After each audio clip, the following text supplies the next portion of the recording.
Hi,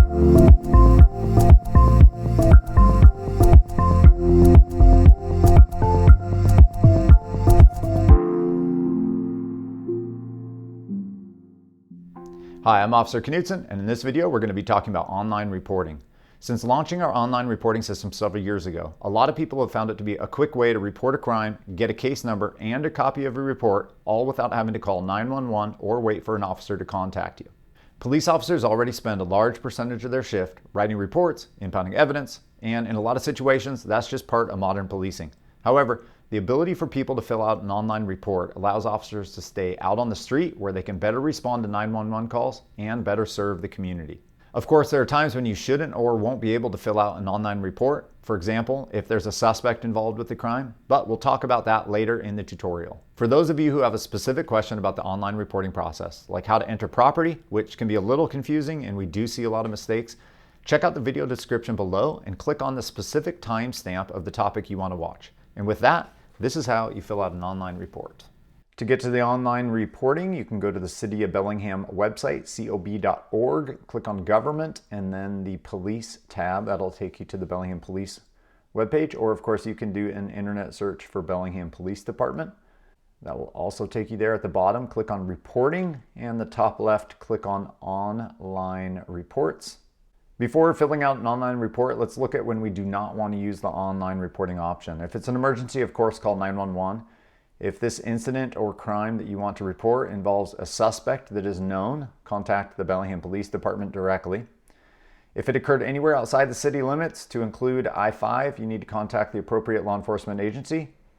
If it's a collision resulting in damage under $1,000, you can actually click on a link. It takes you directly to the Washington State Patrol website where you can report that collision there. If you're reporting identity theft, contact Bellingham Police Department and review our identity theft resources. And if it's a fraud or scam with a loss, then contact the Bellingham Police Department directly. Also listed here, there's some information about what happens after you file the report. We'll come back to that at the end and take a look. So now let's move on to actually filing a report. The first page we navigate to is where we fill out the incident type. These are the only crimes that we can actually accept online reports for. You can read both the definitions and examples, but I'll just go through some of the highlights. Bicycle theft is an option. Fraud, which is typically a scam where there's a monetary benefit. Harassing phone calls. Hit and run with no suspect, that's the key. Lost property. Malicious mischief, which is vandalism to property. Theft, which is any property taken that wasn't taken from within a fence, a dwelling, a house. That would be a burglary, and you have to contact the police directly for that. And the last one is vehicle prowl. We're actually going to click on vehicle prowl. It's a very common report, and it gives us examples of how to fill out information for your vehicle and property that was taken. On the next page, it has the definition and examples of a vehicle prowl, just to make sure that's what you indeed did want to click on. There's also a confirmation question. In this case, it says, is the total value of the property higher than $5,000? So we're going to say that it was below $5,000 and continue through the process. On the next page, we're going to fill out the person type. Click individual if you're reporting this for yourself. Click business if this was a work vehicle and you're making the report for someone else. In this field, we're going to fill out the information for the person making the report. Make sure this is all accurate. Now we're going to enter the address of where this incident actually occurred. If it happened at your home address, you can click that selection.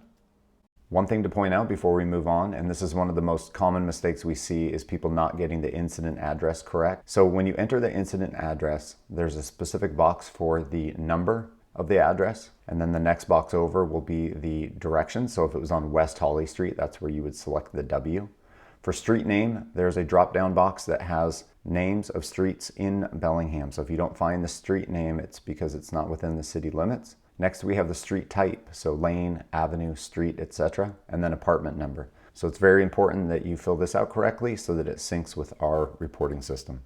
Below that, we're going to select the incident start time. That means when did this incident potentially happen. If it's a vehicle prowl or a theft, you can write when you last knew that your property was secure. And then the incident time end would be when you actually discovered the crime. If this was an incident, say a vandalism that you actually watched maybe on a camera, you could actually write the very specific incident and end times. But sometimes this is a general window. For this example, we're going to say that it happened at 10 o'clock in the evening is when our vehicle was last secured. And the next morning at 7 a.m. is when we discovered it. We're going to say that it happened in a parking lot. For method of entry, It's either force or no force. So if a window is broken, we're going to select force in this situation.